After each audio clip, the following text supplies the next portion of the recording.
बहुत सावधानी से सुनिएगा। भागवत की रचना क्यों की गई, आज हम थोड़ा इसको विस्तार से बताएं, बहुत समय से नहीं बोला है। द्वापर युग की बात है। ब्रह्म नदी कहते हैं सरस्वती को। यदि कभी कहा जाए ब्रह्म नदी तो सीधा नाम लेना सरस्वती नदी। और ब्रह्म नदी सरस्वती का एकमात्र ऐसी नदी है पूरे विश्व में जिसका सबसे कम देर तक दर्शन होता है, सबसे कम प्रवाह है। बद्रीनाथ कितने लोग गए, हाथ ऊपर करो भैया। पूरे बिसौली में इतने ही लोग ही बद्रीनाथ गए। बद्रीनाथ से आगे अब की बार, अब तो कपाट बंद हो गए, पर अब जब कपाट खुले बद्रीनाथ भगवान के, इस बार प्रयास करना, जो लोग हाथ ऊपर नहीं किए सब जाना। हाँ लाला देख लियो, बैठ जा। इस कथा के फलस्वरूप हमारी आज्ञा मान करके अगली साल आप सब बद्रीनाथ जरूर जाना, जो नहीं गए। व्यक्ति को बद्रीनाथ जरूर जाना चाहिए, उसके पीछे कारण है, सुना देते हैं। ये बद्रीनाथ जो है ना, ये हिमालय पर सबसे व्यवस्थित स्थान है। केदारनाथ भगवान, अभी केदारनाथ जी जहां विराजते हैं, ये केदारनाथ भगवान का स्थान नहीं है। केदारनाथ भगवान महादेव का विराजमान होने वाला स्थान तो बद्रीनाथ ही है। वो बद्रीनाथ में ही रहते थे। सब लोग इधर देखो, सावधानी से सुनो, हम सुनाते हैं। तो एक बार की बात है, महादेव से जाकर के भगवान नारायण ने, शंख चक्र गदा पद्मधारी श्रीमन नारायण भगवान ने जाकर के कहा कि हमको हिमालय पर कोई स्थान बता दीजिए, हम वहां रहकर के भजन करना चाहते। तो महादेव तो भगवान से बहुत प्रेम करते हैं। महादेव बोले कोई तप वप नहीं करना आपको, तप करने के लिए हम बैठे हैं, तप करने के लिए इतने सारे ऋषि जन सब हैं, आप तो प्रेम से विराजो वैकुंठ में, आप तप करेंगे हमको स्वीकार नहीं। प्रेमी अगर कठिनाइयां पालन करे तो दूसरे प्रेमी से देखा नहीं जाता। महादेव ने मना किया, आप तप नहीं करेंगे, आप तो ऐसे ही बैठे रहो।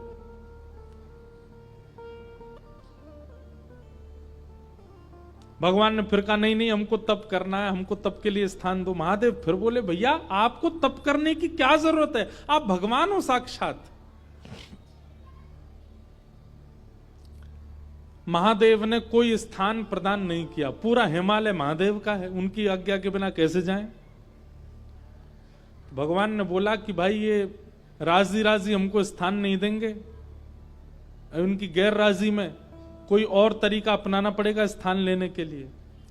तो जहां अभी बद्रीनाथ भगवान बैठे हैं, यहां पर महादेव और पार्वती जी विराजते थे। और बद्रीनाथ जो है ना, ये देवताओं का पर्यटन स्थल है, यहां देवता घूमने आते हैं। वो बात बाद में ऐसी व्यवस्थित हो गई, 6 महीना मानव वहां घूमने जाते हैं, फिर 6 महीने के लिए अभी जब बंद हो जाते हैं तो देवता वहां निवास करते हैं। तो देवता वहां घूमने के लिए आते हैं, पर्यटन के लिए आते हैं। तो वहीं आपने देखा होगा कि बद्रीनाथ भगवान मंदिर के ठीक नीचे तप्त कुंड है, जहां माइनस टेम्परेचर में भी इतना गर्म जल अपने आप पहाड़ों से आता है कि उसमें लोग स्नान करते हैं तप्त कुंड में। तो महादेव और श्री पार्वती जी नित्य तप्त कुंड में स्नान करने के लिए जाया करते थे ब्रह्म मुहूर्त में। एक दिन महादेव और पार्वती जी दोनों गए तप्त कुंड में स्नान करने, तभी देखा कि नन्हा सा बालक तप्त कुंड के बगल में सोया है और रो रहा है। पार्वती जी देख करके घबरा गई। जैसे ही बालक को उठाने गई, महादेव बोले रुक जाओ, ये कोई मायावी बालक लगता है, इतने विशाल पर्वतों के बीच में तप्त कुंड के पास ये नन्हा सा बालक यहां कैसे आ गया? ये कहीं किसी राक्षस की चाल तो नहीं, कोई मायावी क्रिया तो नहीं हो रही है, इसको गोद में मत लेना। परंतु पार्वती जो इतनी करुणा है, इतनी दया है उनके चित्त में, वो बोली आप तो ऐसे ही सोचते रहते हो, अरे नन्हा सा बालक, इतना ठंड पड़ रही है, रो रहा है और आप कह रहे हैं गोद में नहीं उठाऊं। तुरंत पार्वती जी ने गोद में उठा लिया। कंबल में लपेट लिया, बालक को हृदय से लगाया। अरे इतनी रात्रि, इतना इतना ठंड पड़ रही है और ये बालक ऐसे उघारा सा बैठा है। महादेव बोले हमको समझ नहीं आ रहा है, लग रहा है कोई तो गड़बड़ी है। पार्वती जी बोली अब आप सोचते रहो, हम तो, हमारे हृदय का वात्सल्य भाव है, हम तो इस बालक को ऐसे नहीं छोड़ सकते। और पार्वती जी गई और उस बालक को ले जा करके उस स्थान पर बिठा दिए जहां महादेव और पार्वती बैठते हैं। महादेव बोले जल्दी करो, स्नान का समय हो गया है, ब्रह्म मुहूर्त का काल है, हमको और भी नित्य कर्म करने, जल्दी चलो स्नान करके अपना निवृत्त हो। पार्वती जी बोली ये बालक अकेले छोड़ के जाएंगे, रोएगा, इसको खेलने के लिए कुछ खिलौना देना। पर यहां बद्रीनाथ में कहां खिलौने आए? तभी वहां बेर का वृक्ष है, बेर को ही संस्कृत में बदरी कहते हैं, बदरी फल। वो बेर के वृक्ष से कुछ बदरी फल तोड़ करके उस बालक के पास रख दिए और उनको गेंद समझ करके वो बालक खेलने लगा।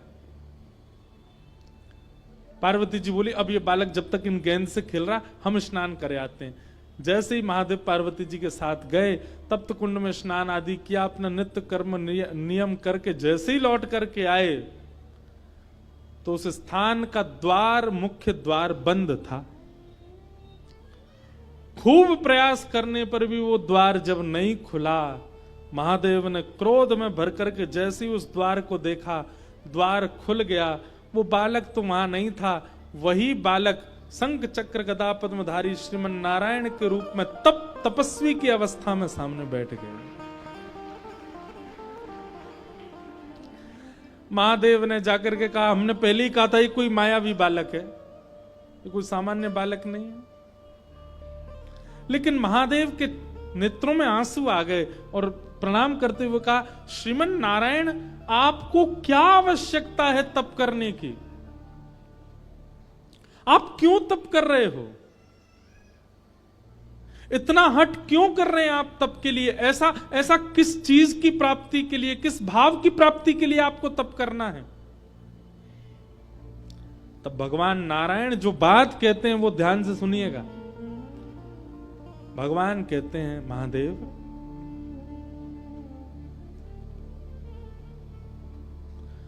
कर्म की पत्नी का नाम है तपस्या।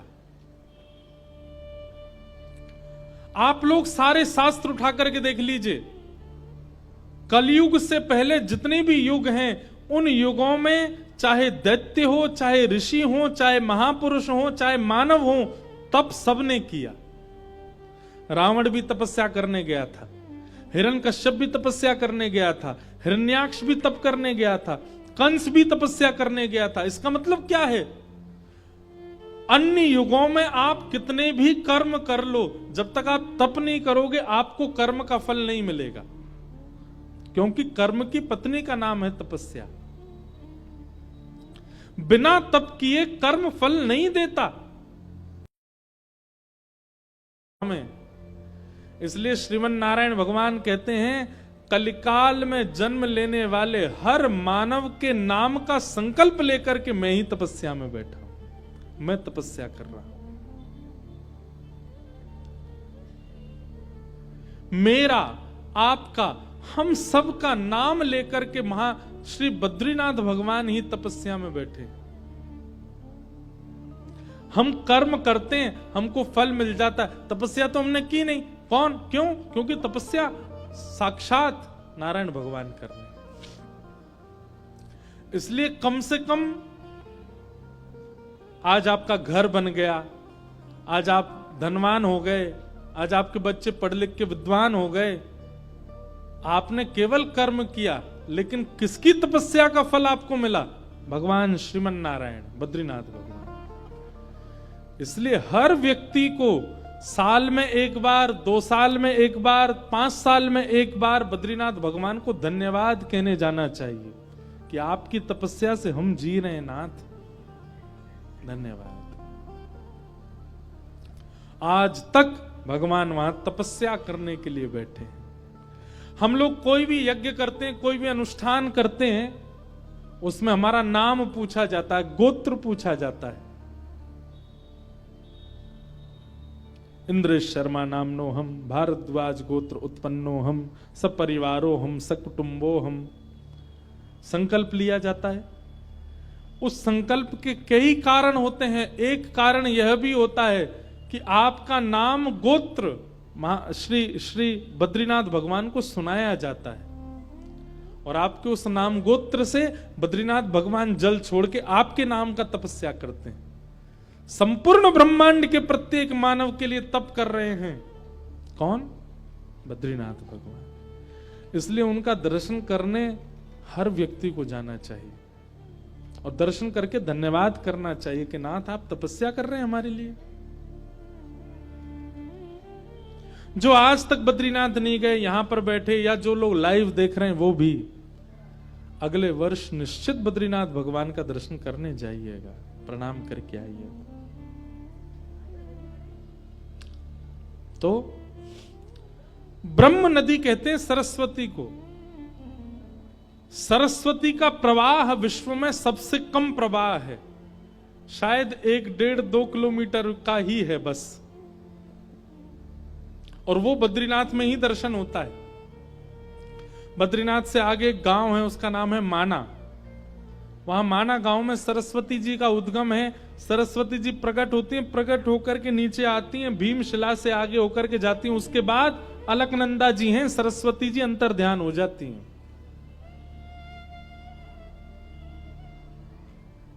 बस इतनी देर का ही दर्शन होता है। उन्हीं सरस्वती जी के तट पर वेद व्यास जी अपनी कुटिया में रहते हैं, अपने परम आश्रम में रहते हैं, और वहीं वेद व्यास जी महाराज ने वेदों का निर्माण किया, 18 उपपुराण लिखे, 17 महापुराण लिखे,